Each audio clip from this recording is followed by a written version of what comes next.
Apresentamos agora a nossa nova radionovela, inspirada na obra de Machado de Assis, Os Braços. Inácio estremeceu na mesa. Em sua pessoa eram desferidos gritos do solicitador.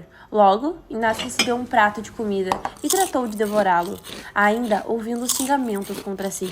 Onde anda, que nunca ouve o que lhe digo?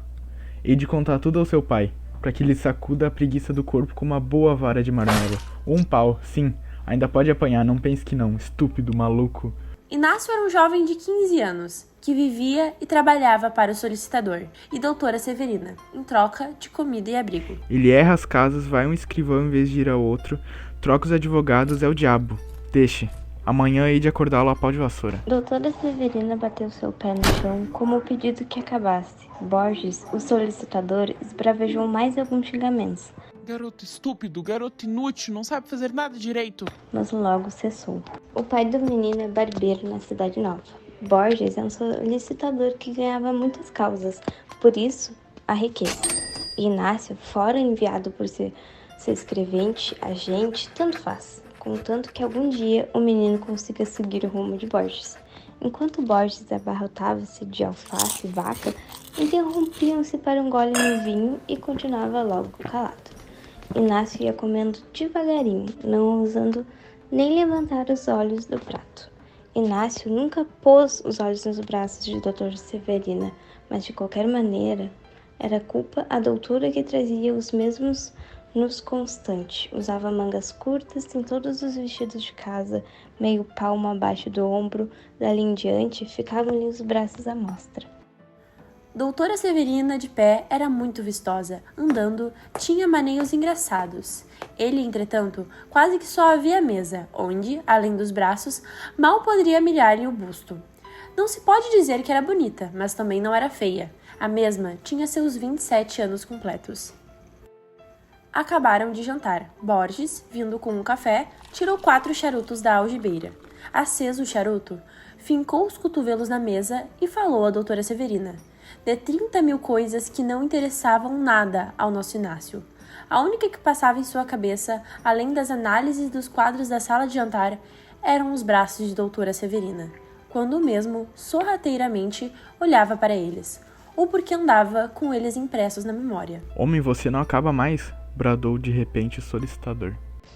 Inácio bebeu a última gota, já fria, e retirou-se como de costume para o seu quarto, nos fundos da casa. 5 minutos depois, a vista das águas próximas e das montanhas ao longe restituiu-lhe um sentimento confuso, vago, inquieto, que lhe doía e fazia bem. Tinha vontade de ir embora e de ficar. Havia 5 semanas que ele morava, e a vida era sempre a mesma. Sair de manhã com Borges, andar por audiências e cartórios, correndo, levando papéis ao selo, ao distribuidor, aos escrivães, aos oficiais de justiça. Voltava tarde, jantava e recolhia ao seu quarto, até a hora da ceia. Ceiava e ia dormir. 5 semanas de solidão, de trabalho sem gosto, longe da mãe e das irmãs. 5 semanas de silêncio. Inácio apenas não fugia porque sentia-se agarrado e acorrentado pelos braços da doutora Severina. Nunca vira outros tão bonitos e tão frescos. Lembrou de seus braços novamente, pouco a pouco, ao ver que eles não tinham outras mangas, e assim os foi descobrindo, mirando e amando. Inácio aguentava toda a trabalheira de fora, toda a melancolia, toda a solidão e o silêncio, toda a grosseria do patrão, pelos 3 únicos momentos do dia que poderia ver os famosos par de braços. Enquanto mesmo divagava em seu quarto, na sala, doutora Severina pela primeira vez pensou em Inácio de forma diferente, mas logo rejeitou a ideia.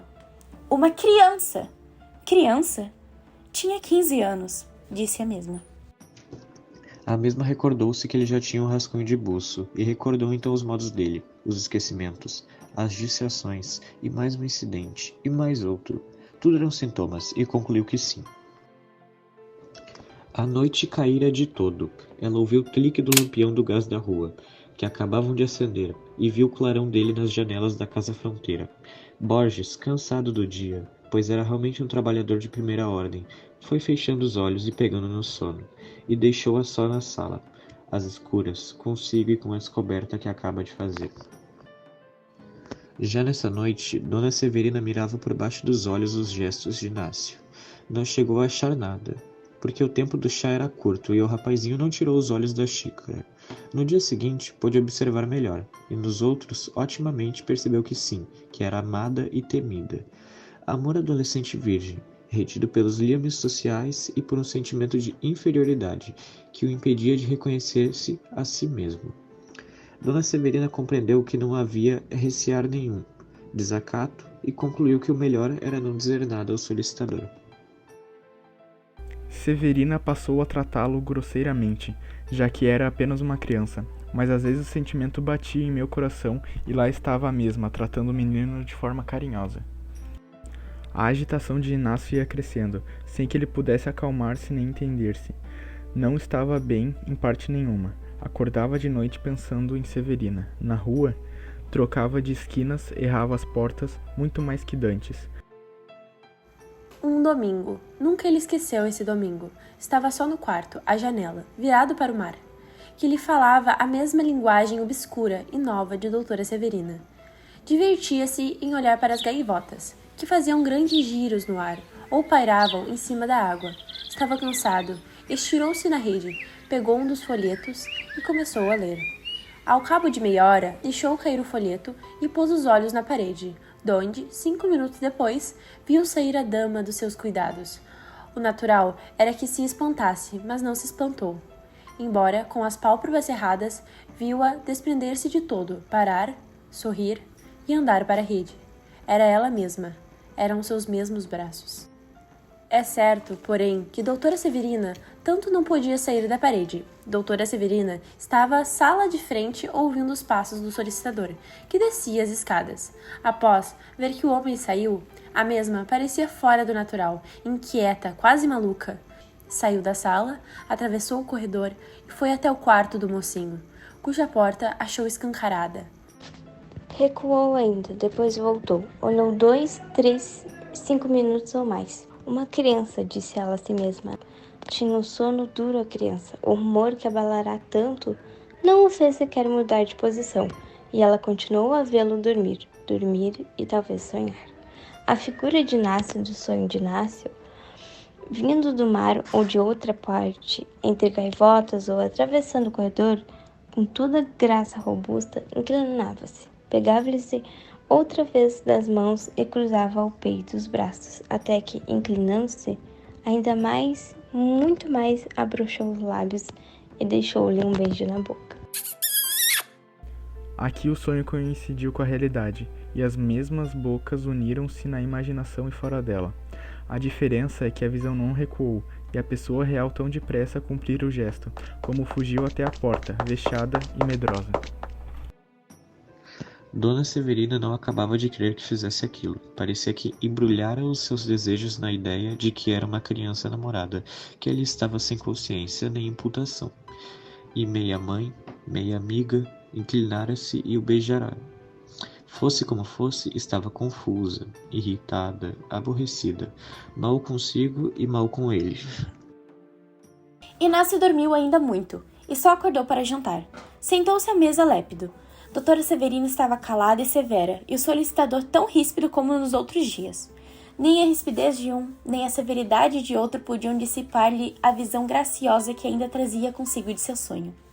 A sensação do beijo. Não reparou que doutora Severina tinha um chale que lhe cobria os braços.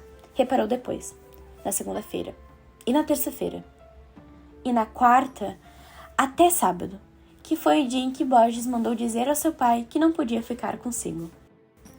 Inácio não se despediu da doutora Severina.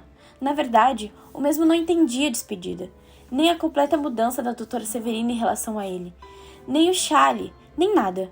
Não importa. Levava consigo o sabor do sonho.